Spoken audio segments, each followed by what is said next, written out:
Jesus Nazareno? Vieste destruir-nos? Sei. Bom dia. Que possa Jesus prosseguir nos envolvendo na sua paz. Nós vamos estar pensando juntos nos seguintes tópicos: reconhecimento de si mesmo diante da problemática alheia, reconhecimento de si mesmo diante das ligações com os desencarnados, obstáculos interiores e exteriores à autolibertação e pregação e vivência. Nós vamos estar fazendo algumas reflexões em torno dessas situações.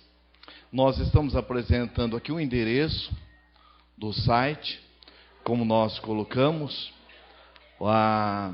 todos os órgãos federativos que compõem o Conselho Federativo Nacional, dentro das diretrizes para o movimento espírita nacional, as federativas se comprometeram em desenvolver um trabalho, tornando de forma bastante prática e objetiva os ensinamentos da doutrina espírita, levando em sintonia com um pensamento de Bezerra de Menezes, a nossa responsabilidade amorosa de levar o movimento espírita, o espiritismo, para além da casa espírita.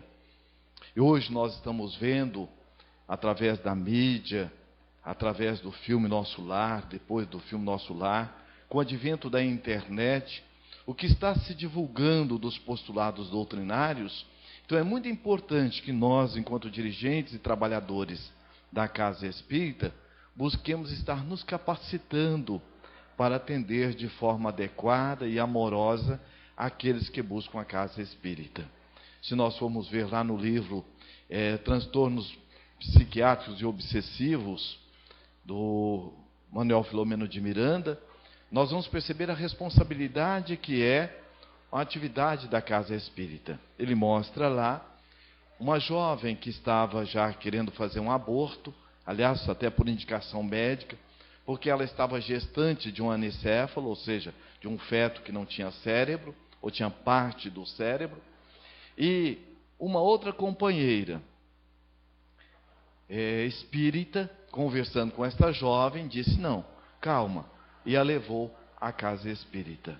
Quando chegou na Casa Espírita, ela passou pela recepção fraterna, depois pelo diálogo fraterno, o atendimento fraterno, e foi assistir à palestra. E Manuel Filomeno de Miranda descreve o que ocorreu no mundo espiritual. Naquela mesma noite foi feita uma reunião mediúnica de atendimento àquele espírito reencarnante. E ali estava, na verdade, o ex-amante daquela jovem, que hoje tem a oportunidade abençoada de ser a sua mãe.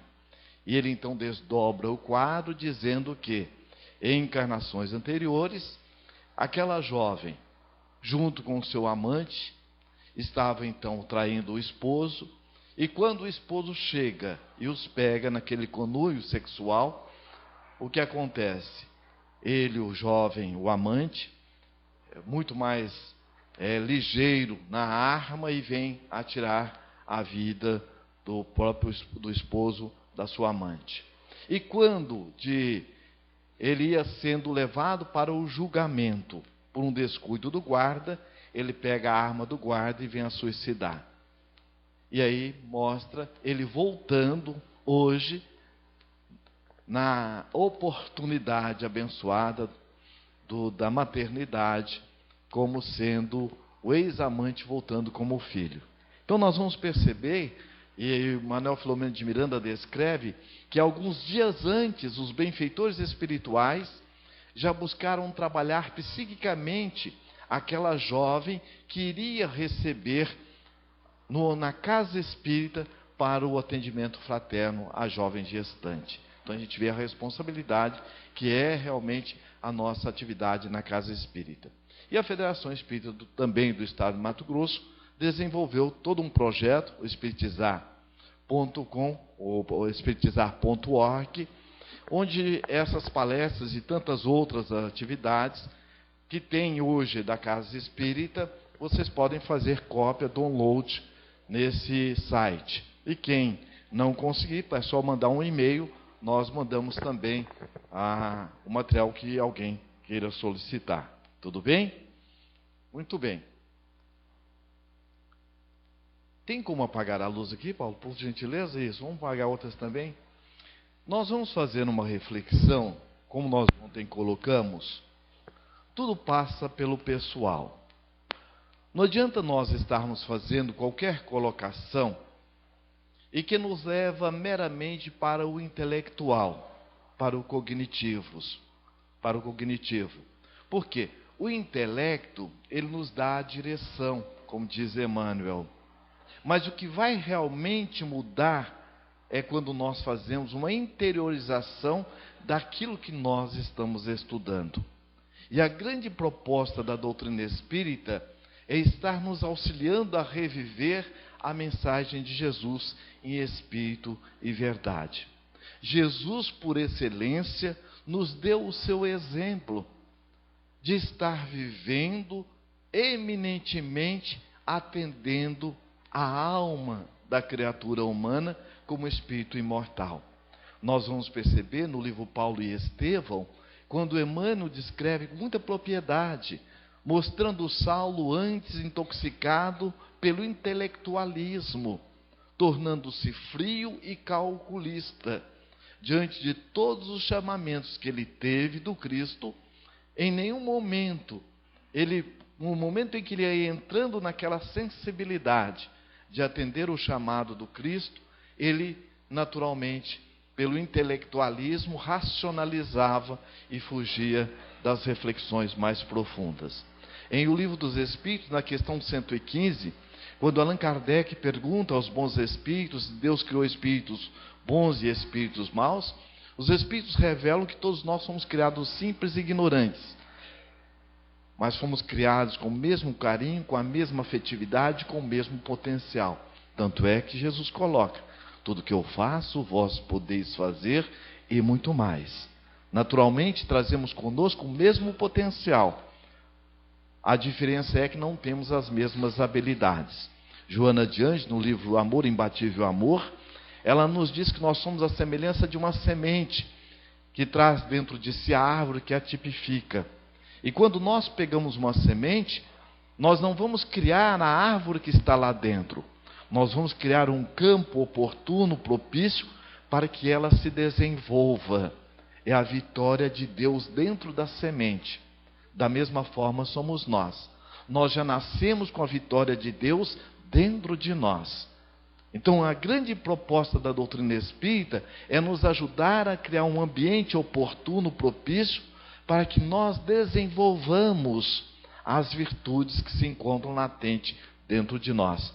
Conforme Allan Kardec pergunta na questão 621. Onde está escrito a lei de Deus? Na consciência. Quando nós vamos ver lá o Pai Nosso, que é a prece dominical, quando João diz a Jesus: Senhor, ensina-nos a orar. E ele começa a prece dizendo: Pai Nosso que estais nos céus.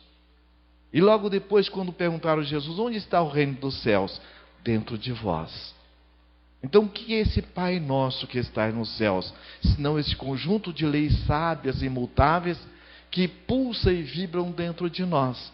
Então, a grande proposta da doutrina espírita é nos ajudar a desenvolver essa consciência lúcida do trabalho ininterrupto do desenvolvimento das virtudes que existem dentro de nós. Então nós vamos assistir agora um vídeo e eu solicito que todos nós busquemos assisti-lo com o coração. E colocando assim: se fosse eu naquele momento. E vamos ver os ditos não ditos no vídeo. O que são? Na verdade, nós temos expressões verbais e expressões não verbais. E a gente vai perceber que a autoridade moral, ela consiste principalmente na nossa relação com os espíritos pela nossa atitude moral. Então vejamos a atitude moral nesse vídeo.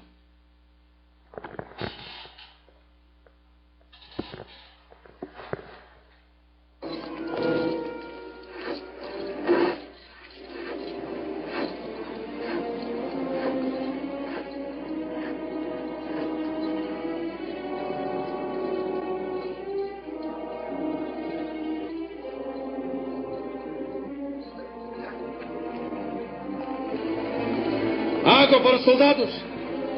Soldados primeiro! Afastem-se desse posto! Não tem água para eles! Afastem todos eles desse posto! Você aí, vem cá! Água para os cavalos!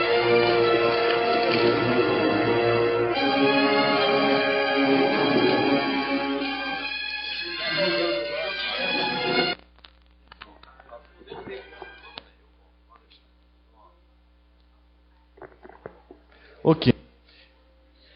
Muito bem. Enquanto o nosso projetor aí retoma, né, prossigamos as nossas reflexões. Allan Kardec, na parte terceira do Livro dos Espíritos, ele faz um estudo aprofundado das leis naturais. Na questão número 13, ele fala dos atributos de Deus. Quais são os atributos de Deus? Quem pode nos ajudar? Qual que é? Perfeição absoluta. O que mais? Onipresença. Há algum lugar que não tenha a presença de Deus? Todo lugar está presente Deus. Onisciência. Tanto é que Jesus diz, não cai uma folha de uma árvore sem que o Pai queira, sem que ele saiba, não é verdade? E aí nós vamos perceber, Deus tem falta de alguma coisa? Se Deus não tem falta de alguma coisa, para quem que ele nos criou? Para quem? Se ele não tem falta de nada. Para ele? Ele não tem falta de nada. Para quem? E agora, gente? Eu estou perguntando os encarnados. Para quem que Deus nos criou? Para nós mesmos, olha aí. Paulo já afirmou, nada como uma boa assessoria, olha aí. Então vejamos. Se ele não tem falta de nada, ele nos criou para nós. Não foi? Agora veja, o que ele fez conosco? Ele nos criou sem um objetivo? Tudo tem um objetivo na vida, tem ou não tem? Tem uma utilidade, não tem? Para que serve a sobrancelha? Para quê? Olha só. Para que serve essas curvaturas que a gente tem na orelha? Veja, tudo tem uma finalidade, não tem? Meu filho tinha por volta de uns 3 aninhos, 2,5, 3 aninhos. O meu filho de 5 anos foi e pegou o barbeador e raspou a sobrancelha. Aí ele foi e chegou e disse, papai, o Liebe raspou o bigode do olho. Para ele a sobrancelha era o bigode do olho. Então vejamos. Então qual foi a finalidade que Deus nos criou? Qual? É uma finalidade que ninguém sai dela. Qual que é? Para sofrer? Não. Para quê? Para sermos felizes. Queira ou não, isso é um direito inalienável. Ninguém nos tira dessa condição. Não é verdade? Mas toda lei, isso é uma lei, o direito de ser feliz. Mas toda lei tem direito e... Não é isso, Newton? Direitos e deveres. Então, o direito é de sermos felizes. E qual é o nosso dever? Qual que é? Olha aí, nos tornarmos felizes. Tornarmos nós já somos, mas trabalhar a felicidade que já existe dentro de nós, em estado latente, que é o desenvolvimento das virtudes. Então vejamos a percepção que a doutrina espírita nos oferece diante da vida. Muito bem, e Deus nos criou e colocou aonde? Jogou no mundo? Não. Colocou no mundo. E Deus precisa de alguma coisa? Então, para quem que ele fez o mundo? Para nós, olha. Então ele foi e disse, mundo, eu vou lhe dar de presente este filho, esta filha minha para você. Não foi? Mas se Deus não precisa de nada, para quem que ele deu o mundo? Então o mundo também é um presente de Deus para quem? Para nós mesmos. Certa feita, atendendo um garoto de 16 anos, 17 anos, ele queria dirigir. Aí a mãe era juíza, dizendo: olha, tem coisas que são inegociáveis. Você não tem idade para dirigir. Pronto. O que ele fez? Aquele garoto que vinha muito bem nas correspondências da escola e tudo e tal, de repente começou a negligenciar. E aí a mãe buscou uma ajuda psicológica. Eu só fiz uma pergunta para o garoto depois de ter o ouvido profundamente. Eu perguntei: para quem que você estuda? Eu não tinha pensado nisso. É para mim. Mas eu pensei que eu tirando nota baixa, eu criando dificuldade na escola, eu iria envergonhar minha mãe. Mas eu estou percebendo que eu estou me prejudicando. E aí eu pergunto: conosco diante da lei de Deus é diferente? Então Deus nos deu a liberdade, mas criou a lei que vive de mão dada com a lei da liberdade. Qual que é a lei? De causa e efeito. Então nós vamos perceber que as leis, elas vivem sempre de mão dadas. Ninguém consegue contrariar nenhuma das leis de Deus, embora a gente tente, não é verdade? Então vamos assistir o vídeo, trazendo para nós a reflexão com o coração.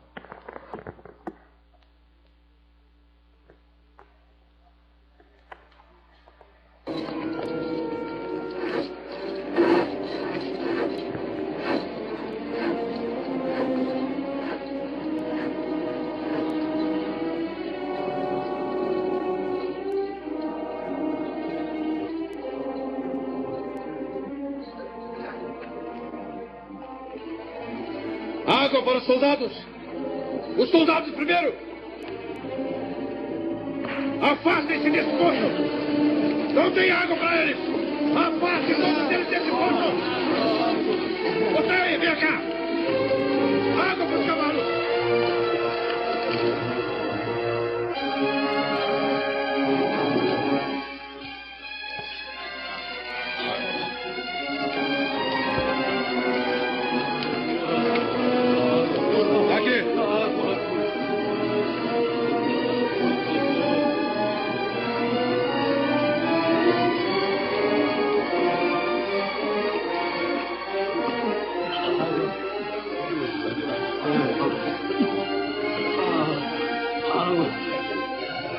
Água, mais água. Espera aí! Sem água para ele!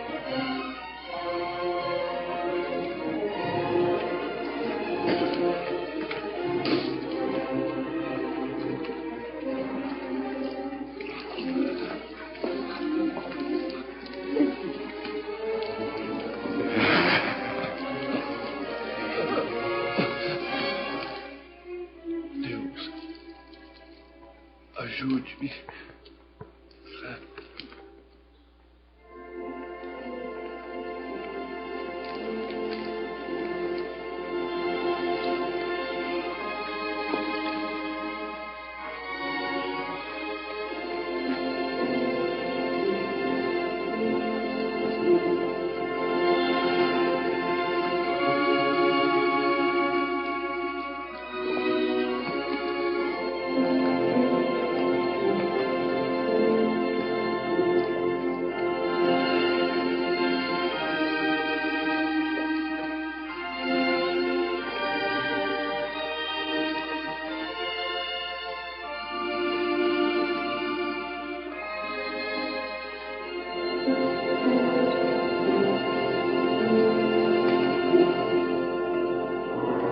Você! Eu disse sem água para ele!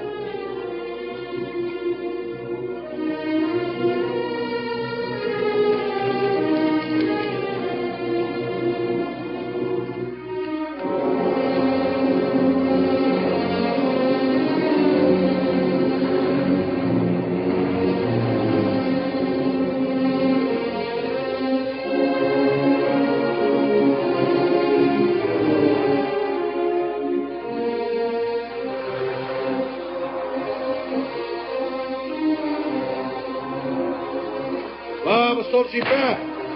Volte todos eles em pé! Volte para a fila, seu cão!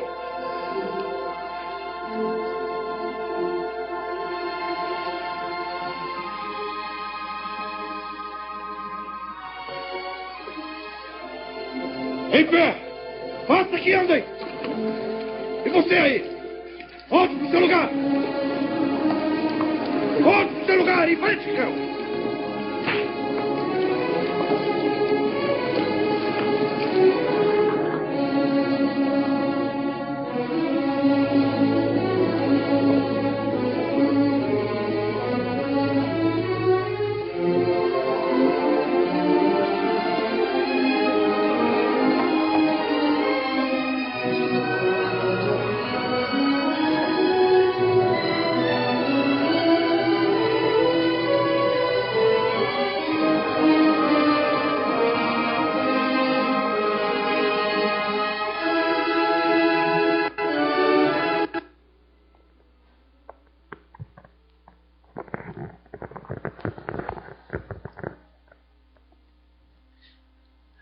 Nós vimos algum exercício da mediunidade ali?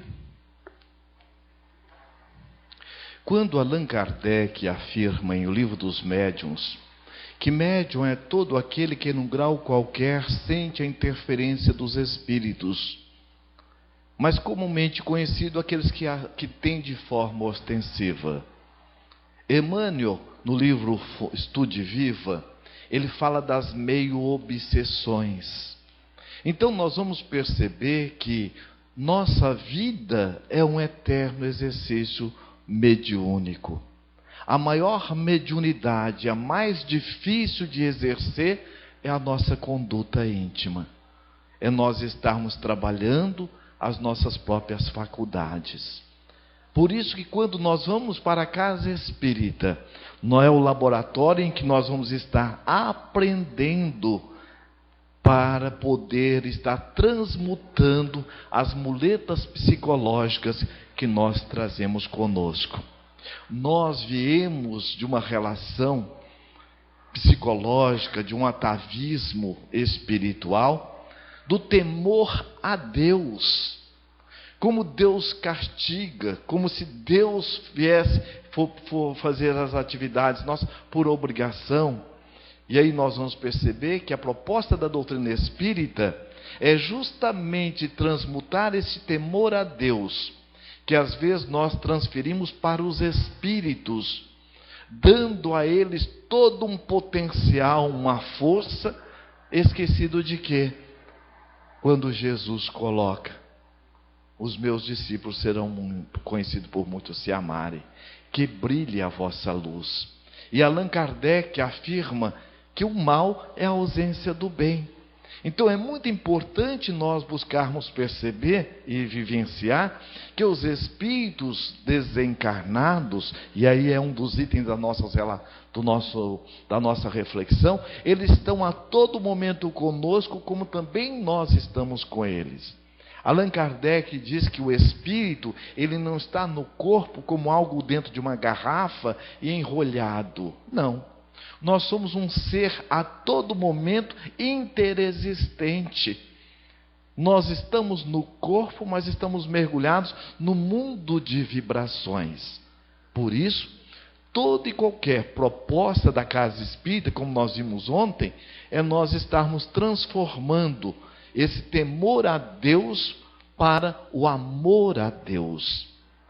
Amar a Deus sobre todas as coisas e o próximo como a si mesmo, disse Jesus, resumindo ao doutor da lei.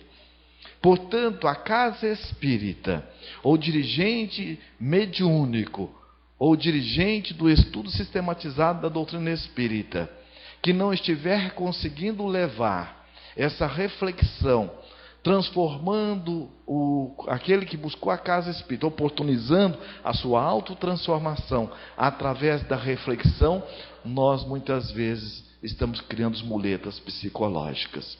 Como nós colocamos, e o Emmanuel nos coloca no livro Paulo e Estevão, quando Saulo está lá na casa do caminho, e que ele exige que Estevão volte à tribuna para se retratar, quando ele disse que Moisés era a porta, mas Jesus era a chave de todos os enigmas. Ele diz: eu lhe exijo que você retrate em nome do Sinédrio. E ele diz: amigo, se tendes alguma queixa formal a meu respeito, que faça. Mas reconheço que o Sinédrio tem 1000 meios de me fazer chorar, mas não reconheço nenhum direito e nenhuma forma de me fazer renunciar ao Cristo. O que é isso? É a fé que Allan Kardec coloca lá no livro, no Evangelho. Fé inabalável só é a que é capaz de enfrentar a razão face a face em todas as épocas da humanidade. Quando nós vimos no filme Jesus servindo água a Ben-Hur, né, desse filme, então a gente vai perceber que nós não estamos vivendo diferente desses dias. Ali, o ser humano valia menos do que um burro de carga. Mas como pode, diante daquele centurião, um homem que comandava o exército, o maior poderio da época, Jesus, sem dizer uma palavra, o deteve e ficou a reflexão. E não é diferente daqueles que aprenderam a desenvolver este amor ao Cristo, através da mediunidade permanente, da autovigilância, da oração, da meditação, da busca do trabalho do bem. Saulo, depois do encontro com Jesus na estrada de Damasco, ele vai para o deserto meditar. E aí nós vamos perceber a importância que tem, além do estudo, fazer o trabalho de digerir, tirar daquilo que está no nível intelecto, trazer para o coração e tornar de forma factível para a aplicação do nosso dia. A mesma coisa é a flor. Se perguntarmos para quem que a flor produz o seu perfume? Para quem? Para ela mesma. Agora, pela lei de sociedade que nós estamos inseridos, qualquer atividade nossa, nós vamos estar também dividindo com aqueles que estão à nossa volta, à semelhança da flor. Que o perfume ganha ali uma dimensão indimensional e vai atrair as borboletas, os beija-flores, vão atrair os insetos, fazendo com isso com que cumpra a lei de sociedade. Então nós vamos entender a importância que tem de nós irmos além daquilo que nós estamos fazendo, mas nos fazendo com aquilo que estamos fazendo. Ou seja, qual é o sentido do que eu estou fazendo? Eu estou mudando espiritualmente como espírito imortal? Realmente está agregando valor à minha vida esse processo? E aí então nós, quando o projetor estava interrompido, nós vimos Deus, os atributos da divindade, eternidade, imutabilidade, materialidade, unicidade, onipotência, suprema e soberana inteligência, soberana justiça e bondade, perfeição infinita. Então vejamos que nós hoje temos já a fonte da água do amanhã para muitos daqueles que não conhecem a doutrina espírita. E se nós formos buscar um estudo aprofundado, nós vamos perceber quando Allan Kardec coloca que ele tinha supervisão uma vez por mês, por um período curto, de 15 minutos, com Jesus, ajudando na elaboração, na supervisão da codificação. Nosso Zé Alberto colocou com muita propriedade. Nós, aqueles que abraçamos a causa espírita, é fundamental que façamos não é o que nós queremos, enquanto achismo, porque isso é uma projeção de ego, mas que nós façamos aquilo que a doutrina espírita nos coloca dentro dos seus postulados. Porque, conforme diz o Espírito Lázaro em o Evangelho, é o dever moral. Porque nós somos corresponsáveis por aquilo que nos advém. Eu estive há um ano retrasado numa das cidades do interior do Mato Grosso. Quando eu terminei a palestra, logo depois fomos jantar com os companheiros, uma senhora chegou e disse: olha, tinha um espírito comigo que me acompanha, muito emocionado e feliz ali durante o momento que você estava fazendo a palestra. E aí ela foi e começou a contar espontaneamente o que aconteceu. Ela foi e disse: esse espírito primeiro me aparecia em sonhos. E depois ele começou já a aparecer, porque eu vejo o espírito desde criança. Ele já começou a aparecer, mas de forma ostensiva. E de formas que nós fomos criando uma simpatia, uma amizade tão grande, que ele disse que ele foi o meu pai numa dessas encarnações anteriores. E disse. Ele foi, então me recomendou que eu fosse à cidade X para ir à casa espírita. E ela disse, não, mas eu não posso ir, porque eu sou devota de Nossa Senhora. Ela disse, não, mas não tem problema, você vai lá na casa espírita, lá, você já ouviu falar de Chico Xavier? Ela disse, bom, já ouvi. Como que é ele? E a gente vai ver que realmente é o trabalho do bem, não é? O médium com Jesus. Ele disse, não, todo mundo fala muito bem e tal. Ele disse, lá tem uma fotografia lá de Chico Xavier, você busca estar lá perto daquela fotografia, o salão é muito grande, é lá no fundo, e você vai lá. E ele foi, insistiu, ela foi. Quando ela ficou perto da fotografia de Chico Xavier, ela olhou do lado, tinha também uma fotografia de Nossa Senhora, aquela que, nos olhos azuis, diz que Chico é uma pictografia, uma pintura, né? E ela foi perguntar à senhora do lado, quem que é aquela senhora? Aí ela disse, é Nossa Senhora. Aí ela ficou à vontade, disse, bom, então, eles também são devotos de Nossa Senhora. E só que, logo depois, naturalmente, percebe que a casa espírita, conforme a conduta espírita e orientação ao centro espírita, deve também ser desprovidas de quadros, de algo que venha criar alguma muleta psicológica. Nessa casa, tinha então a fotografia de Chico dentro do salão. E quando ela foi, assistiu a palestra e depois foi tomar o passe. Quando ela foi tomar o passe, era o pessoal que tinha o hábito daquela, como nós vimos o Zé Alberto falando, dos modismo, da corrente mentomagnética. Não sei se já apareceu por aqui.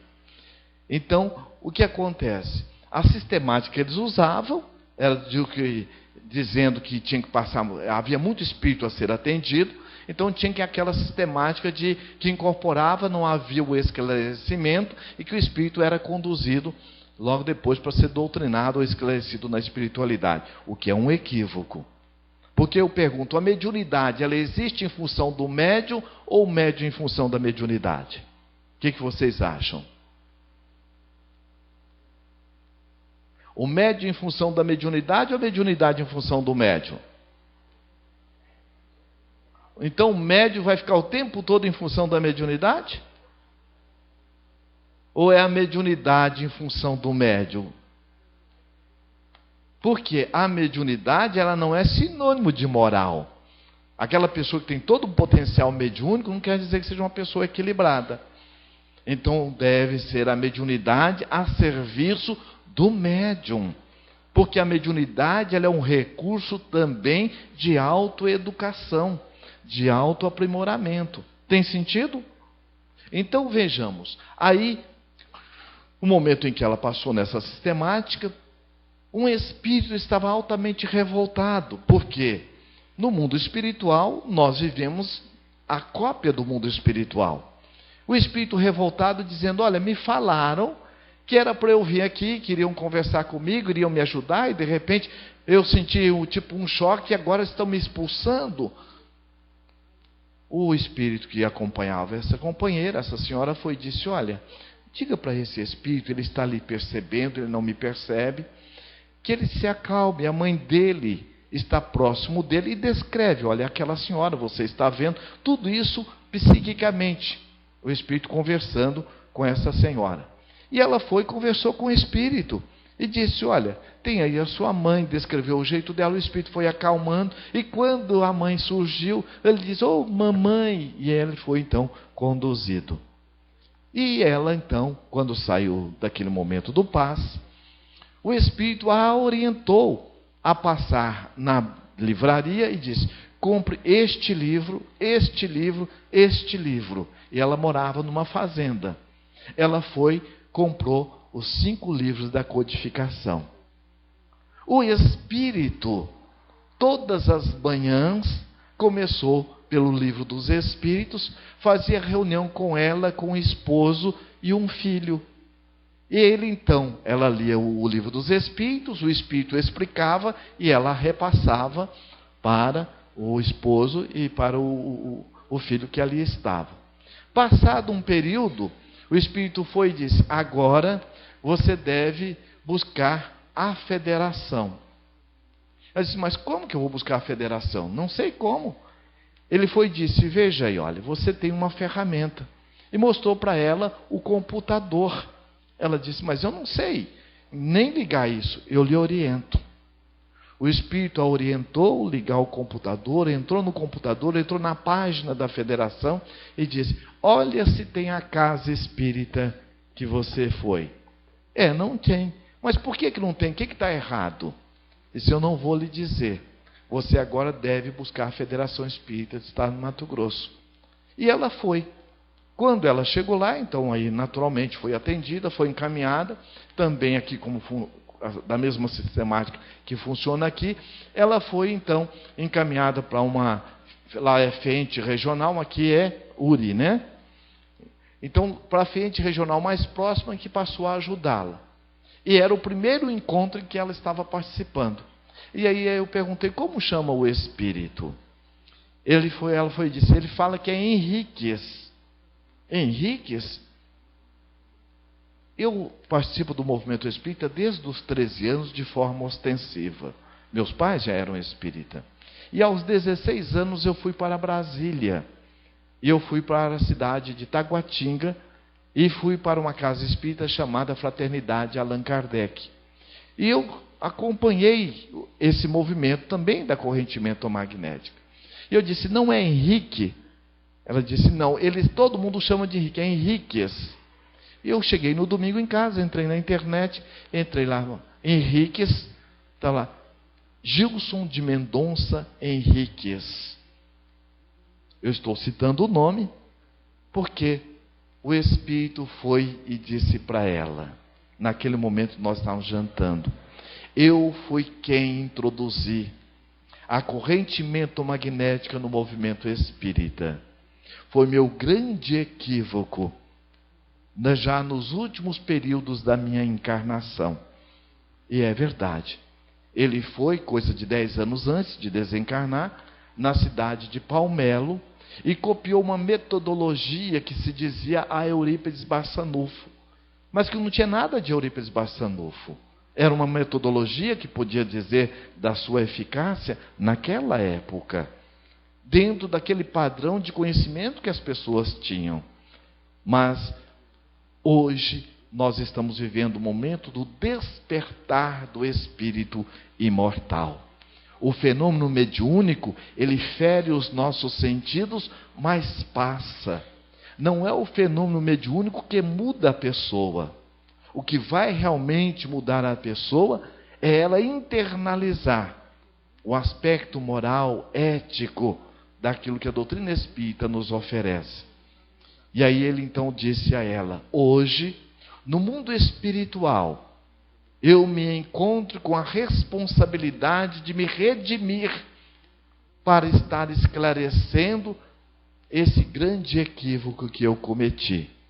Estamos aqui contando isso porque nós estamos numa reunião de dirigentes e estudantes e trabalhadores da casa espírita, para que nós venhamos e percebamos a responsabilidade que é nós estarmos passando algo para alguém que não conhece de doutrina espírita, como sendo doutrina espírita, e que na verdade são atitudes equivocadas. A cada um conforme as suas obras, disse Jesus. Então a grande proposta é o amor a Deus. E aí nós vamos ver o mundo que nós ganhamos, né?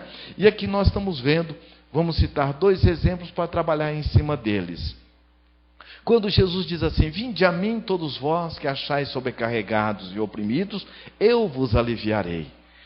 Percebamos que Jesus diz assim: vinde a mim. Toda a fala de Jesus, ela tem um sentido proativo, nos estimulando a ação da autotransformação. Em nenhum momento Jesus vem nos tratar como coitadinhos, como incapazes. Ele vem nos oferecer uma reflexão para que entremos em contato com os valores reais que nós somos. Porque defeito a gente tem ou a gente está. mas qualidade nós somos. Por isso que ele diz que brilhe a vossa luz, vós sois o sal da vida. E ele então prossegue: e aprendei comigo que sou manso e humilde de coração. Então, aprender com Jesus, ele é o mestre, nós somos os aprendizes. E qual a diferença entre o mestre e o aprendiz? A título de exemplo, para que a gente possa então visualizar, nós estamos vendo aqui vários malabaristas trabalhando com bolas. Esses malabaristas estão naturalmente trabalhando cada um do seu jeito. É o que a gente vai perceber, as diversidades das aptidões. Agora, qual a diferença do mestre para o aprendiz?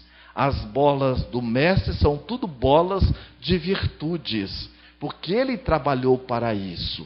Lá na questão 115 do Livro dos Espíritos. As bolas do aprendiz são bolas de virtudes e bolas de paixão, do medo, da insegurança, do sexo desequilibrado e assim por diante.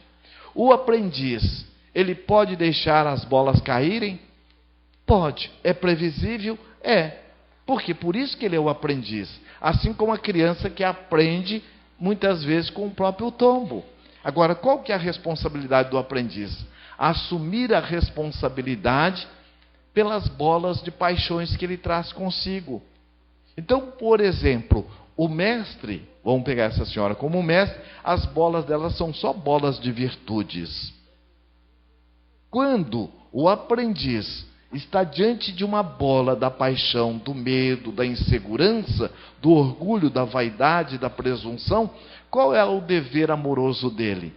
Buscar exercitar a virtude da coragem, transformando a bola de fogo da paixão, do medo, em bola de água. Quando ele está em contato com a bola do orgulho, da vaidade, da presunção, ele vai fazer agora exercício de desenvolver a bola de virtude de água, da humildade, e humildando a prepotência, o orgulho, a vaidade e a presunção. Daí nós vamos perceber, quando Allan Kardec então coloca que reconhece o verdadeiro espírita pela sua transformação moral e pelo esforço que emprega em dominar as suas más inclinações. Então, na atividade mediúnica, todas as nossas paixões, elas são avivadas para que nós possamos dar conta dela. Na questão 919 do Livro dos Espíritos, Allan Kardec então pergunta aos benfeitores espirituais: qual o meio prático mais eficaz que tem o homem de melhorar nessa vida e de resistir à atração do mal? Vejamos a resposta. Um sábio da antiguidade já vos disse: conheça-te a ti mesmo. Ainda complementando, vejamos: o conhecimento de si mesmo é, portanto, a chave do progresso individual. Não tem como nós terceirizarmos os nossos conflitos para que alguém possa administrá-lo. Não tem como nós estarmos pegando a receita do outro e já efetuar a nossa mudança. Por isso que existe a lei do trabalho, a lei do progresso, a lei de sociedade, a lei de causa e efeito, a lei de amor, de justiça, de caridade e etc. O único lugar que sucesso vem antes de trabalho, onde que é? No dicionário, olha aí. Porque o S vem antes do T. Fora disso, não. Se eu quero ter paz de espírito, se eu quero ter serenidade, é fundamental que eu trabalhe comigo as minhas não virtudes, as bolas das minhas paixões, as transformando em bolas de águas da virtude do trabalho incessante do bem. Vejamos ainda, aqui nesse exemplo, nós temos aqui um iceberg, um gelo. 95% do gelo está dentro d'água, 5% só que está fora. E é isso que levou o pai da psicanálise, Sigmund Freud, a afirmar que nós somos dirigidos pelo inconsciente, ou pelo subconsciente. Quando Carl Gustavo Jung fala que aquilo que nós não trabalhamos num processo de autoconsciência, nós nos tornamos escravos desses pensamentos automáticos ou do nosso automatismo. Então, por isso que é muito importante nós estarmos buscando ver o que é que nós temos de outras encarnações no nosso subconsciente. Nós temos muitas conquistas amorosas, muitas conquistas êxitos, como diz Honório no livro Vozes Alerta. Mas nós também trazemos muitas conquistas a aprendizado, que são os nossos defeitos, as nossas perturbações a serem transmutadas. Por isso, a gente vê a maioria dos pensamentos permanece de forma subconsciente, pois surgem na mente incessantemente. E como a maioria das pessoas não tem o hábito de se autoanalisar, acaba não percebendo aquilo que pensam. E aí então nós vamos perceber que as reuniões mediúnicas, elas devem ser muito bem elaboradas e trabalhadas dentro de um perfil, como sendo um laboratório daqueles que já temos a consciência de quem nós somos para nós, quem nós somos na relação com o outro e quem nós somos em relação à vida. Aqueles que temos já uma percepção de onde nós queremos chegar.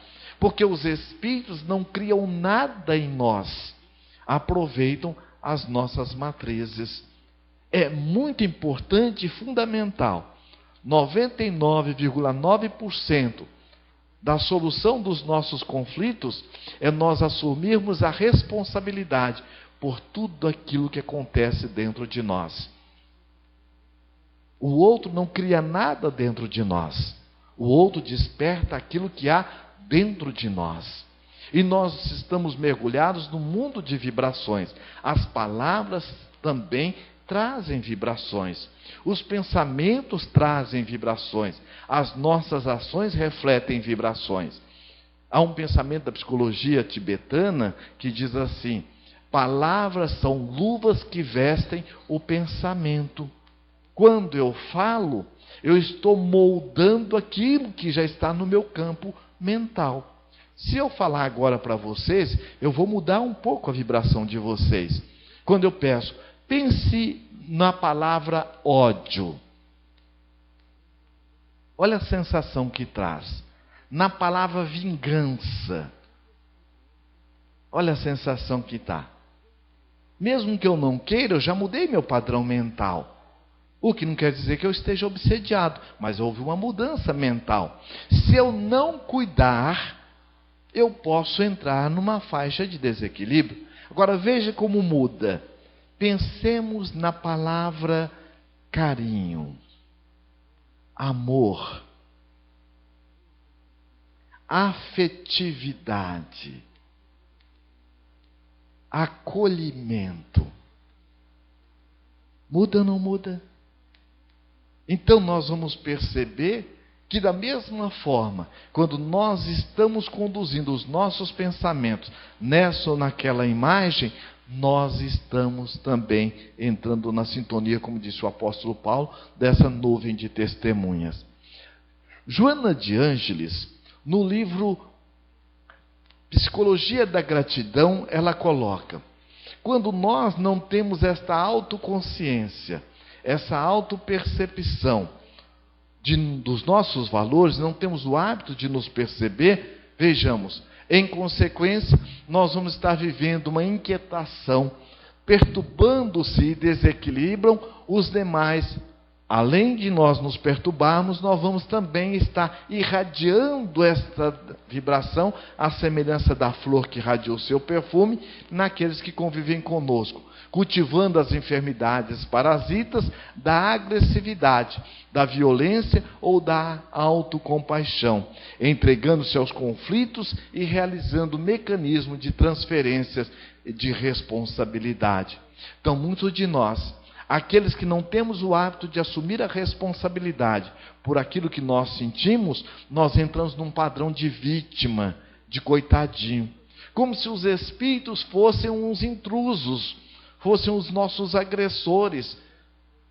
Os espíritos respeitam, pela nossa conduta moral, os nossos limites. E o nosso anjo de guarda, como está lá em O Livro dos Espíritos, O Espírito Santo São Luís nos afirma: o anjo de guarda tem um papel de um pai responsável, amoroso, bom. Está a todo momento nos auxiliando e pouco de nós buscamos a sua ajuda. Então os espíritos obsessores, eles são sócios de dificuldades, são sócios das nossas deficiências. Então a reunião mediúnica, ela deve ser adequada ao nosso processo de doação. E no doar, como a vida é uma via de mão dupla, nós também recebemos, como diz o Espírito Joana de Ângeles, medicação que se coloca na ferida do próximo é remédio que nós estamos colocando na nossa própria alma. Então é muito importante nós termos esse espírito de gratidão, de doação. Ela diz: impossibilitados de compreender a finalidade existencial, a busca de um sentido para a autorrealização, fazem-se omissos, até mesmo no que diz respeito aos seus insucessos, entregando-se às condutas esdrúxulas que pensam poder escamotear os conflitos que os assinalam. Quando nós não temos muito claro conosco qual é o nosso sentido existencial, nós ficamos vazios de nós mesmos. Como ninguém foi criado para ficar vazio, o que acontece? Nós vamos ter um movimento de buscar focar no outro. E diz a psicologia muito claro: a melhor forma de fugirmos de nós é ficarmos focando no outro. Na verdade, é uma atitude de auto-engano. Porque o que é da gente não vai para a porta do vizinho. O Espírito André Luiz diz assim: o fogo que pega na casa do vizinho pode também pegar na nossa. Não tem como eu estar terceirizando também as minhas perturbações, nem também meu exercício de aprimoramento. Então é muito importante, aquelas pessoas que estão vazias doutrinariamente, começam a abraçar determinados conceitos, determinadas posturas, como nós vimos nosso Zé Alberto colocando, que não coaduna com os preceitos doutrinários.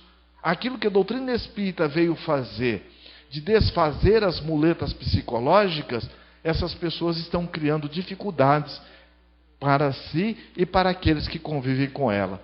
Joana de Ângeles, no livro Amor Imbatível Amor, ela coloca o seguinte: que nós, ao longo da caminhada da nossa vida, na nossa trajetória evolutiva, nós temos acertos, mas temos também aquelas atitudes que nós deixamos para trás e que passam a atormentar-nos, já que fazem parte do processo de maturação através de negatividades que são o desamor e as máscaras do ego, expressando-se como pseudo-amor. Ou seja, aquilo que nós deixamos a desejar nessa busca nossa evolutiva, isso vai nos acompanhar. Porque a reencarnação é a oportunidade abençoada para que nós possamos reeducar, que é reformular hábitos, ou nos educar. Por isso que o caráter da reencarnação é prova e expiações. Prova sedimentar aquilo que nós já trazemos de valores e expiar. E a própria palavra cunhada, criada por Allan Kardec, ex, de extrair, pia, pureza, é ação. Extrair a pureza através da ação do trabalho do bem. Então é muito importante nós estarmos desenvolvendo essa questão. Então aqui ela continua colocando o seguinte: o ser essencial, ele é amor. No entanto, no processo do despertamento da sua potencialidade divina, adquire expressões não legítimas, e elas vão estar então nos acompanhando. O Espírito Honório, no livro Vozes Alertas, ele nos traz essa reflexão nessa página Espírito de Paz. Quando ele diz assim: nós trazemos arquivados no perispírito a somatória das experiências passadas, transadas, que se manifestam em forma de clichês mentais, conflitos, admoestações íntimas ou agradáveis expressões de bem-estar, dependendo do que realizou o espírito imortal em suas múltiplas existências, em suas múltiplas experiências. Vejamos como que coaduna, como sintonia como tem uma sintonia, um sincronismo, os ensinamentos dos bons espíritos. Eles falam de forma diferente, mas dentro de um postulado doutrinário, que é Kardec. Então aí a gente vai ver quando ele coloca ainda: face a essa realidade essencial, a que todos somos chamados a reconhecer em nós mesmos, surge o ensejo de estudarmos a nossa posição evolutiva pelas tendências que trazemos. Allan Kardec nos coloca: quer saber quem nós fomos? Busquemos ver as nossas tendências.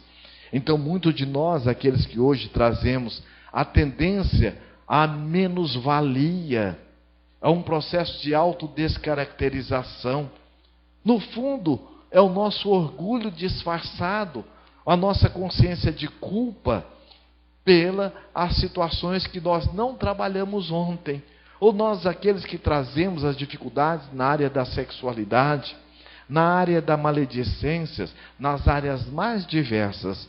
As atividades mediúnicas vêm como sendo oportunidade para que nós também nos trabalhemos intimamente. Quantos de nós, no trabalho da promoção social espírita, já não nos identificamos com pessoas, quando nós fomos atender na questão dos assistidos, pessoas que muitas vezes dentro da casa, era aquela casa simples de madeira, mas tudo limpinho, aquele forrinho de jornal, as vasilhas tudo muito bem areado, bem limpinha.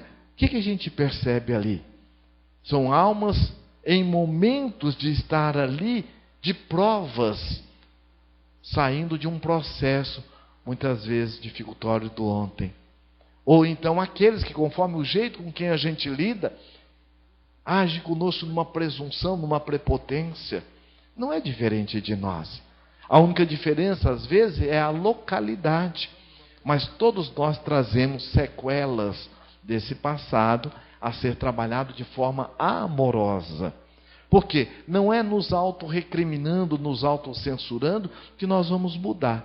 A proposta da doutrina espírita é a proposta do amor. E aí nós vamos perceber que é desta forma que nós vamos conquistar a nossa mudança. Experiências que evocam um estado de medo, das paixões asselvajadas, indicam o nosso proceder nas loucuras do desequilíbrio sexual, em atitudes de violência atroz contra nós mesmos e contra os outros. Então, quando nós às vezes vemos uma cena, uma notícia de estupro, quando nós vemos alguém vendo num noticiário de desvio de verba pública, onde nós vemos aquela notícia que causa um impacto em nós, podemos aventar a hipótese: nós viemos daí. E hoje estamos tendo a oportunidade abençoada de fazer o processo da mudança e da renovação. Então percebamos que a mediunidade é esse exercício permanente dessa vigilância amorosa conosco. Quando nós, então, temos esses padrões psíquicos, mentais, deixa eu colocar tudo aqui para pensar, o que acontece? Quando eu tenho esse padrão de ficar preso ao passado, nas lamentações, nas queixas, o que acontece? Eu vou atrair também espíritos, os meus obsessores, os meus sócios de dificuldades, que vão colocar uma lente de aumento naquela minha dificuldade. Então, o padrão psicológico de quem fica na pós-ocupação é mais ou menos as falas assim, eu não podia ter errado, eu não deveria ter feito o que eu fiz, eu deveria ter agido de forma diferente. E a pessoa fica no campo da queixa e da lamentação. O Espírito Joana de Andes afirma: a queixa e a lamentação, ela ocupa o lugar do pensar responsável. Enquanto eu estou queixando ou lamentando, é o tempo que eu poderia estar utilizando dessa energia mental para trabalhar de forma diferente. Ou eu saio da pós-ocupação, que eu fico nesse movimento aqui, eu entro também na preocupação. Ainda na pós-ocupação, eu fico remoendo o erro de forma incessante, e eu entro num padrão de autocobrança, da censura, da crítica. Logo depois, eu entro num padrão de culpa, de ansiedade, angústia e pessimismo. E aí nós vamos perceber que não tem espírito interferindo. Isso é a auto-obsessão. Eu fico naquela monoideia.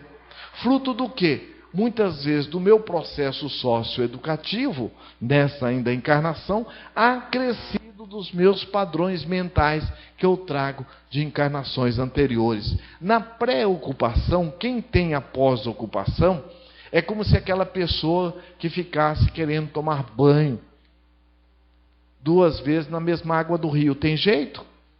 Posso tomar banho no mesmo rio, não na mesma água. O Dr. Alírio trabalha muito bem a questão da depressão, a cura espiritual da depressão. Tem um livro ali que fala sobre a depressão. Quem fica na pós-ocupação é o forte candidato ao movimento depressivo.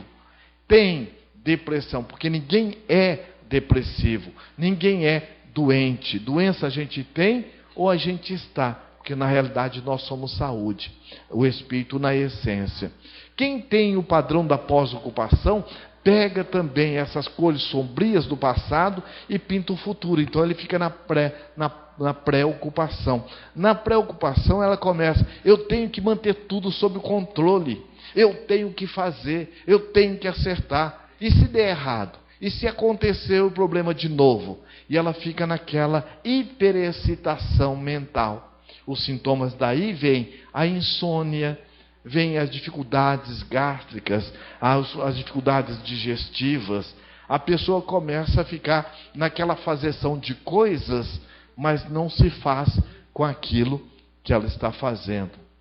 Ela entra num padrão da ansiedade, do medo do futuro e do pessimismo, que gera uma insegurança, um medo, uma ansiedade.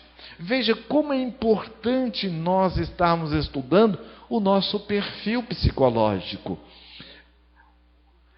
A grande proposta da doutrina espírita, e na questão 919 do Livro dos Espíritos, é nos ajudar a nos ocupar. Está aqui. Na ocupação é o aqui e agora. O que posso fazer agora para resolver este problema? Então eu vou buscar a oração, a meditação, eu vou buscar a palestra, a leitura edificante, eu vou estar me ajudando. O que posso fazer para aprender com este erro que eu cometi?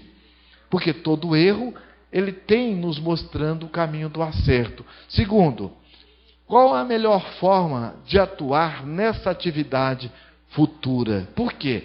Lembra quando a gente errava a conta de somar, de dividir? O que a professora falava? Faz de novo. Por quê? Se eu não fizer de novo, eu não aprendo. Eu vou errar, mas já não mais na mesma parcela. Então nós vamos perceber que o erro também nos ensina a caminhar, como alguém que tropeça. Só tropeça quem está andando. Agora, todo tropeção, ele nos convida a essa reflexão da forma como nós estamos nos andando. E aí vem a outra questão. A ansiedade, o medo do futuro, o pessimismo e a insegurança. Aliás, aqui, né? Atitude irresponsável. Depois de perguntar, o que eu posso fazer agora para me ajudar? O aqui e agora. Por quê? O passado existe? O passado existe? Já foi. E o futuro existe? E quando ele chegar, ele vira o quê? Por isso que chama eterno presente. É um presente que Deus nos dá. Agir no aqui e agora. Por isso que o amanhã é consequência do hoje. Por isso que Allan Kardec coloca hoje melhor do que ontem. E amanhã? Melhor do que hoje. Porque inevitavelmente nós vivemos a consequência das nossas ações. Agora, conforme a pessoa fala, ela revela o jeito que ela está vivendo. Eu estava no final do ano na empresa onde eu trabalho, quando chegou um cidadão, amigo de um outro que lá estava, disse: e aí fulano, tudo bem? Tudo bem, coisa nenhuma. Olha, esse ano para mim foi só prejuízo. Eu passei o ano todo correndo atrás de prejuízo. Quer dizer, quem que ia na frente? Ele ia atrás. E às vezes a gente percebe, ele dizendo assim: e aí, tudo bem? Eu falou que nem prego na areia. Então já veio o quê? Para que a pessoa vai botar o prego na areia? Então a gente vai perceber, conforme a pessoa fala, aquela pessoa que tem um padrão de pessimismo. Diz que tinha um cara que era tão pessimista, que quando ele começou a aprender a nadar, ele disse que a lagoa secou. Não tem aquela pessoa assim? Então ela fica entre a pós-ocupação e a pré-ocupação. Então o que é o ideal? Se ocupar. Aí vem aqui, atitude responsável, serena e flexível. Por que responsável? Porque ninguém pode viver a nossa vida. Ninguém tem o poder de ressignificar a nossa vida. Nenhum mal acontece conosco que não seja para o nosso bem. Então não é mal. Tem até um ditado que diz assim: Deus escreve coisas certas por linhas tortas, não é verdade? Mentira, gente. Deus escreve coisas certas por linhas certas. Nós é quem, pela visão acanhada, distorcida, vemos as linhas tortas. Então é muito importante nós estarmos trabalhando com serenidade e com flexibilidade. Por quê? Porque todo projeto de mudança, ele deve ser factível e focado em quem? Em nós. Por quê? Não tem como eu estar dando um salto de uma hora para outra, como a natureza. O Espírito André Luiz diz isso. O dia não amanhece de uma hora para outra, nem anoitece. Então é muito importante eu ter essa flexibilidade.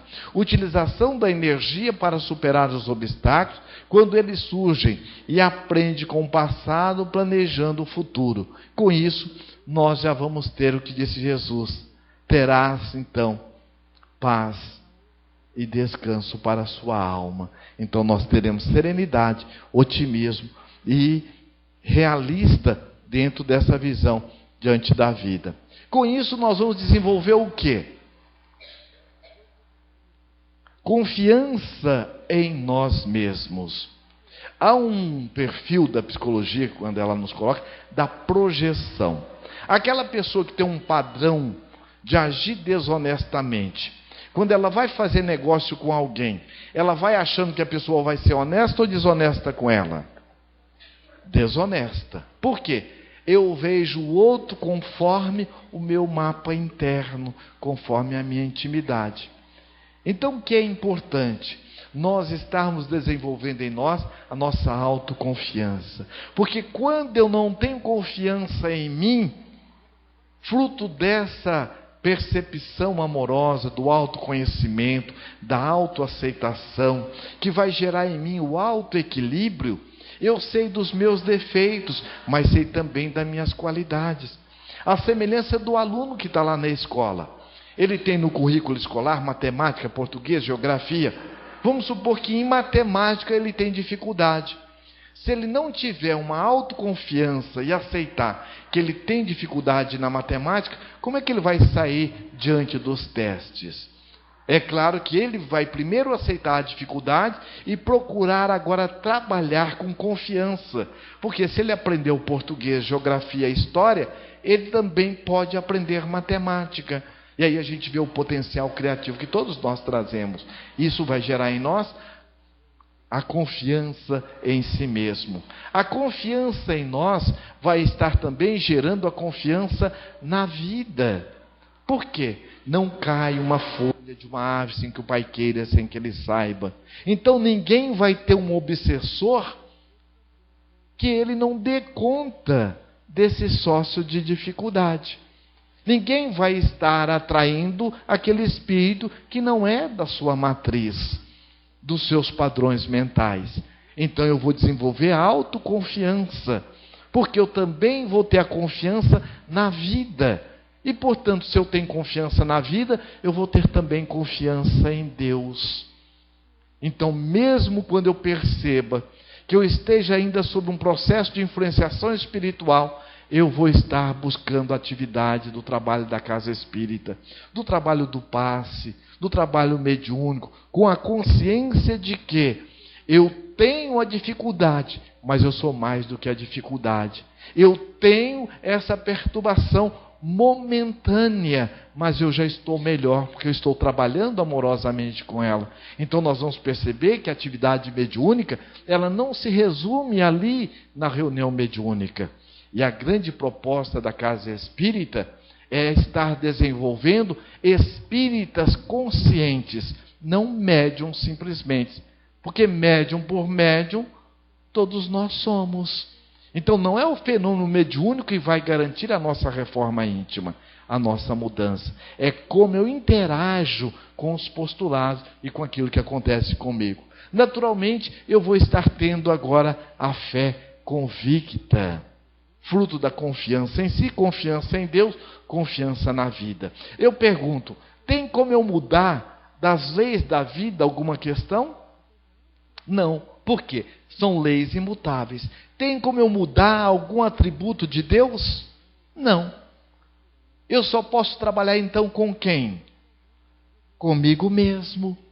Então nós vamos entender na questão 115 do Livro dos Espíritos, quando Allan Kardec, os Espíritos colocam Allan Kardec para todos nós, aqueles que se entregaram docemente ou docilmente às leis da vida, conquistaram paz, evolução e equilíbrio. Então, por isso que é fundamental que nós busquemos desenvolver essa consciência lúcida que a doutrina espírita nos oferece. Allan Kardec, em O Livro dos Médiuns, ele então nos coloca no capítulo 29 das reuniões. Ele diz assim, das reuniões e da sociedade espírita, no item 327. Uma reunião só é verdadeiramente séria quando cogita de coisas úteis com exclusão de todas as demais. Então vejamos a responsabilidade que tem eu ter qualquer uma problemática, eu vou chegar lá, vou pedir aos médios que se reúnam para estar atendendo a minha problemática. Ou diante daquela ou aquela situação qualquer, vamos reunir os médiuns para poder fazer essa ou aquela atividade mediúnica. Então é muito importante, as reuniões mediúnicas devem ser levadas com a seriedade e o equilíbrio que ela merece, para tornar-se uma reunião séria. E aí nós vamos ver as diversas modalidades de reuniões mediúnicas que realmente merece de todos nós uma reflexão aprofundada. No item 331 ele diz, uma reunião é um ser coletivo cujas qualidades e propriedades são a resultantes das de seus membros e formam como que um feixe. Ora, este feixe tanto mais forte terá quanto mais homogêneo for. A reunião de estudo sistematizado da doutrina espírita é uma reunião mediúnica? Não é uma reunião mediúnica propriamente dita, mas ela tem um caráter de atendimento mediúnico, porque ela também se transforma numa reunião altamente desobsessiva, como toda e qualquer atividade que nós desenvolvermos em sintonia da promoção do espírito imortal. Por que é desobsessiva? No sentido de estar lapidando, estar nos protegendo através do trabalho da nossa mudança interior nessa onda mental equilibrada dos bons espíritos. A própria palavra mediunidade, que foi criada por Allan Kardec, significa intermediário, meio. Então, a todo momento nós estamos nessa relação mediúnica. Por isso, quando Jesus diz assim, ide e pregai. E Emmanuel trabalha isso no livro Fonte Viva, dizendo, isso quer dizer, ande junto. É no caminhar consigo e com o outro que você vai estar agora internalizando os preceitos do trabalho do bem. Ainda mais. Nós vimos ontem o que Manuel Filomeno de Miranda nos fala das reuniões mediúnicas. Então, no item competência dos espíritos organizadores, então nós vamos perceber que existem reuniões mediúnicas, ou existe a reunião mediúnica. O caráter da reunião mediúnica, os espíritos que serão atendidos, a modalidade que vai ser desenvolvida enquanto reunião mediúnica no mundo espiritual é programada pelos bons espíritos. Compete a nós a sinceridade de propósito e a boa vontade. Da mesma forma que é o passe. Quando o espírito André Luiz coloca lá os tipos de passe, rotatório, longitudinal e assim por diante, falando os espíritos aplicando. Não quer dizer que nós devemos adotar essas modalidades. Por quê? É fundamental que nós adotemos aquilo que o bom senso nos recomenda, da simplicidade por excelência. Então nós vamos perceber a importância que tem nós estarmos utilizando o bom senso. Não é porque já veio assim, nós vamos continuar assim.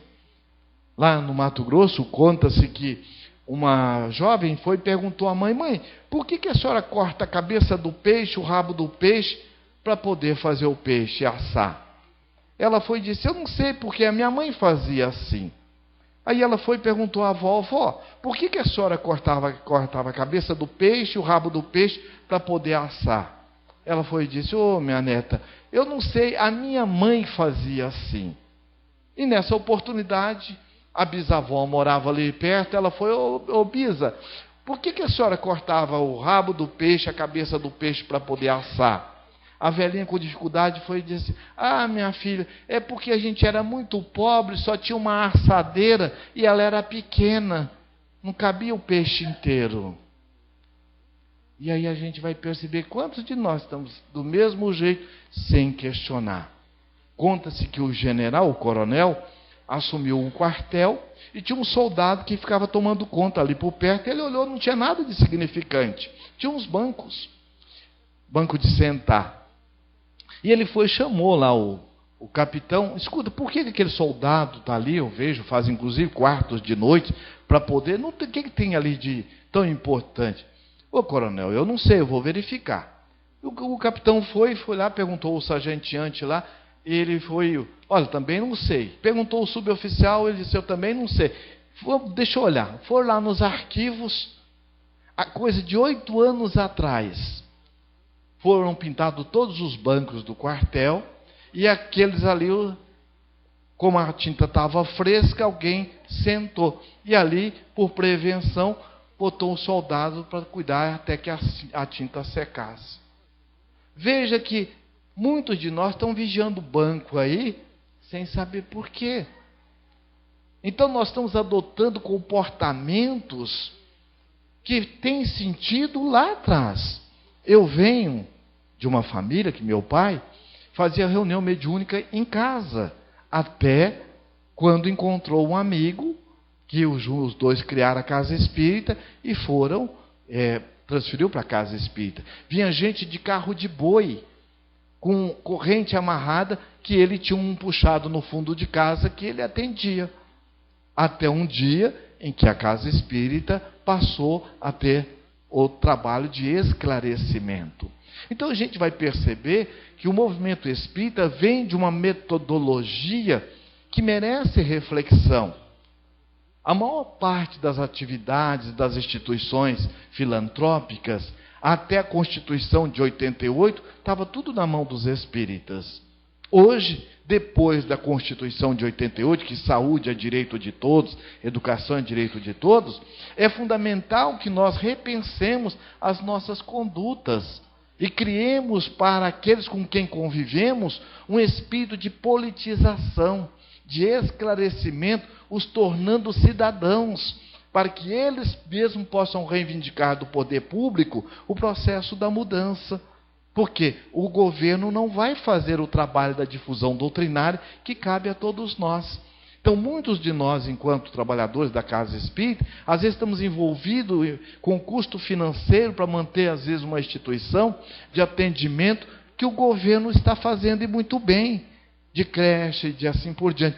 Coisas que, muitas vezes, nós estamos desviando da proposta principal, que é a atividade da difusão doutrinária. Então vejamos o que Manuel Filomeno então coloca. Confiando na equipe humana que assumiu a responsabilidade pela participação no trabalho, movimentam desde as vésperas, estabelecendo contatos psíquicos do que se comunicarão com os médiuns, desenvolvendo afinidades vibratórias compatíveis com o grau de necessidade que se encontram possuídos. Então vejamos naquele item que nós vimos da nossa relação com os desencarnados, ela só vai estar na reunião mediúnica culminando aquilo que nós já convivemos bem lá atrás. Porque a nossa interconexão com os espíritos a serem atendidos não se dá naquela hora da reunião mediúnica, e muito antes. Mais ainda que ele coloca: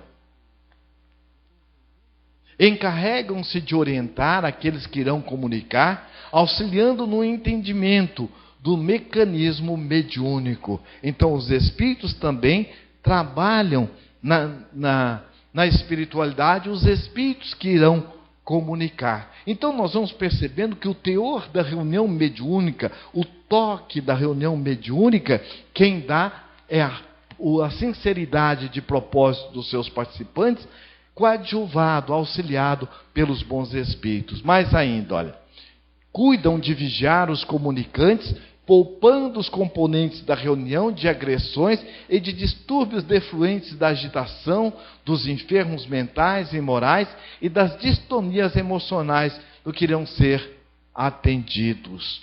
Então vejamos todo o cuidado que os espíritos têm.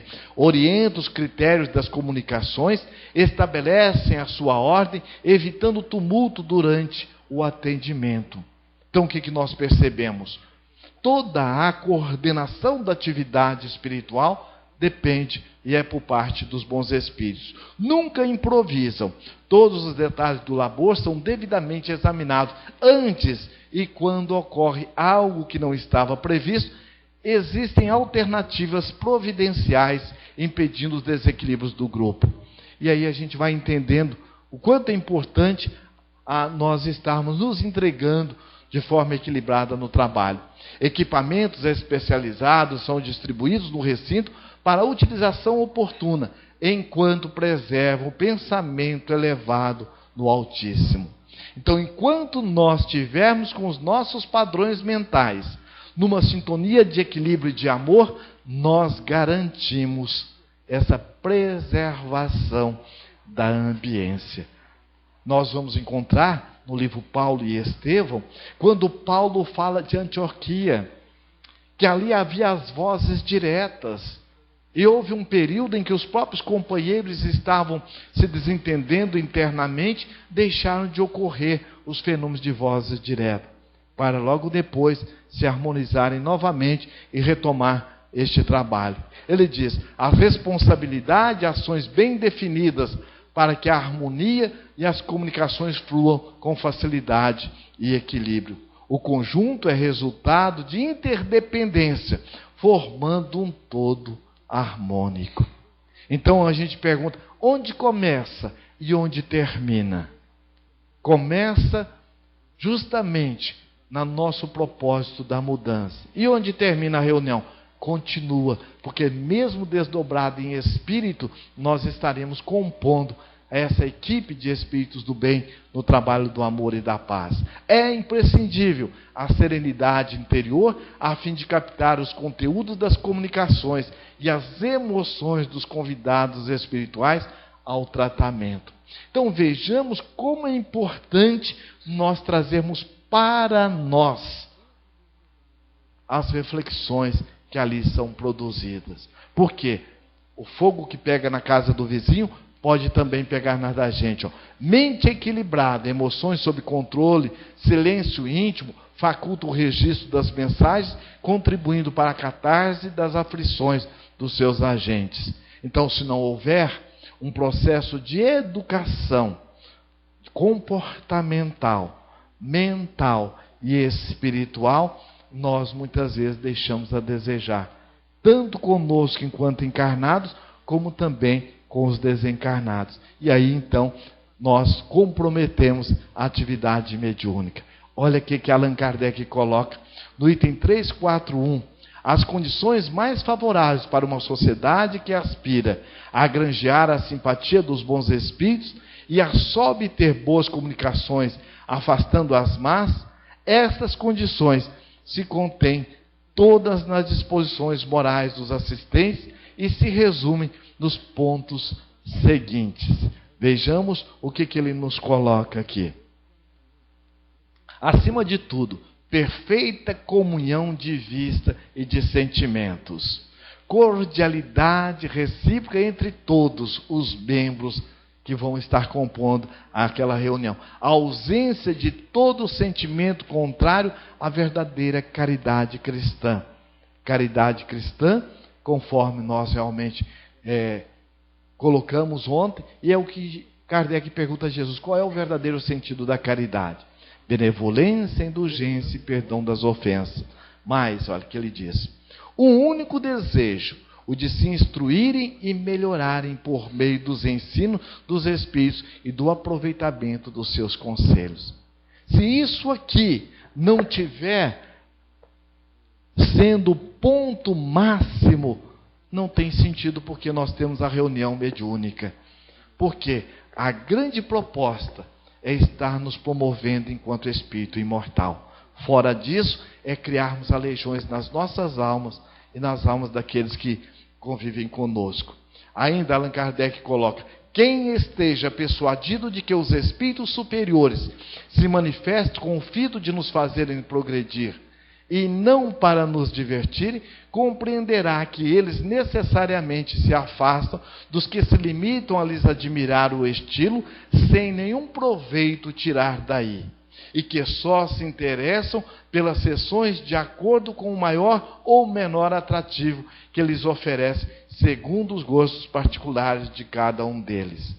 Então, acima de tudo, os bons espíritos, eles afastam e nos deixam entregues aos nossos sócios de perturbações, aqueles que venham atender os nossos desejos egóicos, e muitas vezes utilizando palavras, mensagens de almas nobres. Por isso que Allan Kardec colocou nas últimas partes do Livro dos Médiuns as mensagens apócrifas. Falam de Deus, falam de caridade, mas nas entrelinhas estão, na verdade, manipulando as relações. Exclusão de tudo o que, nas comunicações pedidas aos espíritos, apenas exprime o desejo de satisfação da curiosidade. Recolhimento e silêncio respeitosos durante as confabulações com os espíritos. Por quê? Nem sempre as reuniões mediúnicas vão estar dentro desses moldes, como Allan Kardec está colocando. Por quê? Muitas vezes nós estamos fazendo certas concessões, como se realmente o fenômeno mediúnico fosse o ponto mais importante. Todas as pessoas que Zéara Igó curou tornaram-se espíritas. Todas as pessoas que receberam mensagem de Chico Xavier tornaram-se espíritas. Então nós vamos perceber que não. Então não é o fenômeno que vai mudar. O fenômeno, ele é a ponte para que nós possamos mergulhar no nível mais profundo nas nossas questões espirituais que trazemos conosco. Concurso dos médiuns na Assembleia, com isenção de todo o sentimento de orgulho, de amor próprio e de supremacia, e com só desejo de serem úteis. Então aí nós vamos perceber a profundidade que é. Eu ouvi certa vez, eu viajo muito, viajando lá pelo interior do Mato Grosso, onde o centro espírita era de lamparina, chão batido, folha de coqueiro. Eu estou dizendo isso não é porque é isso que vai lhe dar a qualidade, mas é as dificuldades dos recursos. E tinha uma senhora que ela diz assim, olha, ela aprendeu a ler no Evangelho segundo o Espiritismo. E ela, todo mundo que chegava, ela tinha uma orientação. Tinha gente que vinha, às vezes, andando, às vezes, 3, 4 léguas para assistir às reuniões que ela apresentava. E aí foi que nós chegamos, e hoje é uma casa espírita. Mas veja, ela dizia o seguinte, olha a imagem que ela colocou. Eu me sinto como se eu fosse um balde na ponta de uma corda, e eu confio em quem está comandando o sarilho. Quem não conhece o sarilho é aquele negócio que comanda a água. Veja, olha a imagem que ela colocou. Então, olha a entrega dela, como a gente vai perceber lá, autoconfiança, confiança em si, confiança na vida, confiança em Deus, fé convicta. Ela aprendeu a ler no Evangelho. Então nós vamos perceber a grandeza do trabalho, não é pelo conhecimento formal que nós trazemos, acima de tudo é pela sinceridade de propósitos. E aí, nós vamos já encerrando. A mediunidade terapêutica com Jesus é a utilização do bom senso, do raciocínio, da reflexão e do sentimento. Por quê? Se nós não questionarmos, principalmente na nossa aplicação pessoal, não teríamos sentido o trabalho e a atividade mediúnica. A tarefa da doutrina espírita é estar justamente nos levando para o encontro da nossa intimidade. Lá em Mateus, no capítulo 6, 24, ninguém pode servir a dois senhores, porque ou há de odiar um e amar o outro, ou se dedicará a um e desprezará o outro. Não podeis servir a Deus e a Mamon. Joana de Ângeles, no livro Amor e Batismo de Amor, ela diz assim: ou nós estamos a serviço do self, ou nós estamos a serviço do ego, ou nós estamos a serviço do bem, ou nós estamos a serviço do desamor. O fato é que não existe meio termo. Por isso que é muito importante nós estarmos aclarando em nós as nossas ações. Sim, sim, não, não. Qualquer coisa que sair disso é obra do maligno, já dizia o apóstolo Paulo. E aí, já encerrando aqui, o Honório diz no livro ainda Vozes Alerta, o Espírito de Paz: aproximar-se de Jesus pelos seus ensinos, à luz do seu evangelho, é dever de todo espírita, mas permanecer com Jesus por meio da própria postura digna é compromisso que começa agora.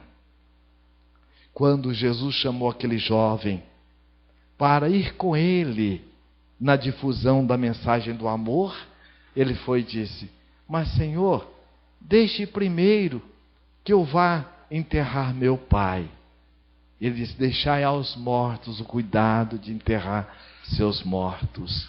Ele respondeu não o que o rapaz pediu, mas o que passava na intimidade da alma dele. Porque ali ele estava interessado na herança que o pai iria deixar. Porque, segundo a tradição judaica, quem não assistiu o seu moribundo na sua enfermidade é desprovido, é destituído da herança. E ele estava ali apegado. Como também o outro jovem, que na corrida de bicas, naquela tarde, ele veio a desencarnar. E aí então, nós vamos entender a grande proposta de Jesus. Vejamos o que Dr. Bezerra de Menezes nos coloca. Espíritas, amai-vos, este é o primeiro ensinamento. Instruir-vos, eis o segundo, que o Espírito de verdade coloca. E Dr. Bezerra comentando: Espiritismo hoje é o cristianismo de ontem, convidando-nos ao amor para que todos saibam, em definitivo, que somos discípulos de Jesus. Pela nossa conduta, pelo nosso proceder, nós vamos estar, como nós vimos no filme: dai-me água, dai-me água. E chega Jesus oferecendo. E depois ele disse à samaritana: quem desta água beber, jamais sentirá sede. Há histórias que a história não contou. Honório, nessa mensagem, ou a maior mensagem, então ele fala dos feitos de Jesus. Conta-se que Paulo estava em Troade, junto com Lucas e Timóteo, e chegou o centurião e perguntou para ele: judeu, o que fazes aí? Ah, Senhor, nós estamos tecendo tapetes com a técnica da tradição mais antiga do nosso povo, do povo judeu. O centurião, naquele momento, com toda aquela sua astuta, com aquela prepotência, foi e disse: judeu, o que é que pode sair da mão de um judeu de alguma coisa nobre e bom? Ele, naquele momento, olha a fé convicta. Confiança em si, confiança na vida, confiança em Deus, a fé convicta. Olhando para o centurião, foi e disse: ah, centurião, de forma bem diferente deste elmo que o senhor traz na cabeça, fruto da presunção, da prepotência, e do sangue de muitos inocentes, eu conheço um judeu que das suas mãos saíram coisas maravilhosas. Saíram cegos que enxergaram depois. Saíram aleijados que começaram a andar. Da sua boca saíram as orientações mais sublimes para as claridades da humanidade, descendo luzes pela eternidade. Diz que naquele momento, quando o centurião ouviu aquilo, que iria chibatá-lo, se deteve.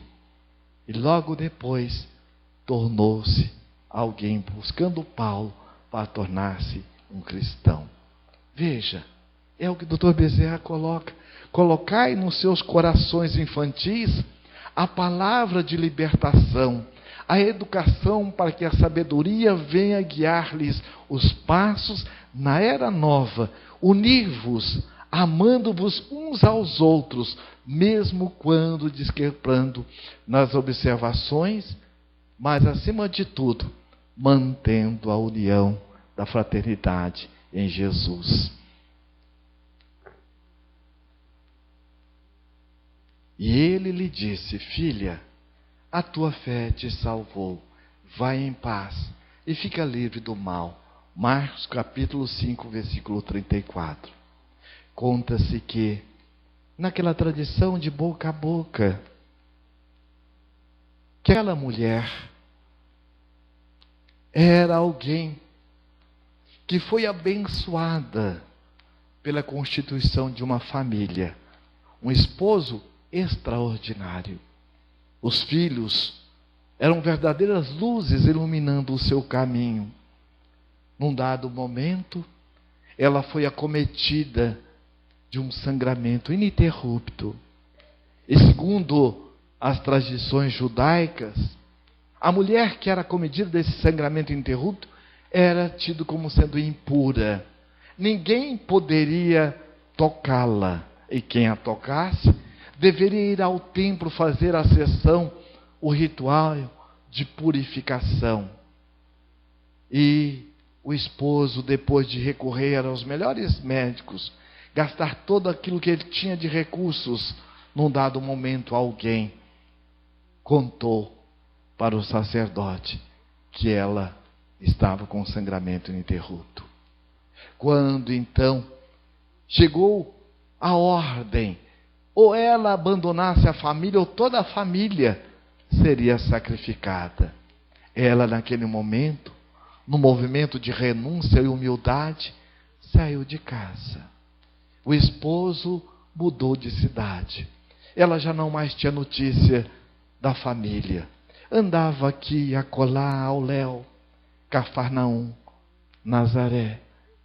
E assim ia, de cidade em cidade. Quando ela ficou sabendo que este homem, amor, iria passar por ali em Cafarnaum, ela andou dias, noites, com pés sangrento. Quando naquela tarde, noite, ela viu quando passava a multidão, ela estancou o passo, correu um pouco mais, e no tropeção ela cai. O que ela toca é nas vestes de Jesus. Naquele momento, Jesus perpassa o olhar por aqueles que ali estavam e diz: Pedro, quem me tocou? Como podemos saber, Senhor? Pedro, alguém me tocou de forma diferente. E como ninguém respondesse, Jesus virou, olhou para trás. Lá estava aquela mulher solitária, como é solitário todo momento de testemunho. E Jesus volta, como Jesus voltou para todos nós, através da doutrina espírita. E abaixa, dá as mãos àquela mulher e a levanta, e olha nos olhos e diz: mulher, mulher, a tua fé te salvou. Vá. Jesus voltou através da doutrina espírita para que nós possamos tocá-lo mediunicamente de forma diferente, a ponto de que a sua virtude possa penetrar na nossa alma e nos curar das nossas dores morais. E que possamos, por onde andarmos, colocar os nossos ouvidos ao seu serviço, a nossa boca, as nossas mãos. Que Ele nos abençoe.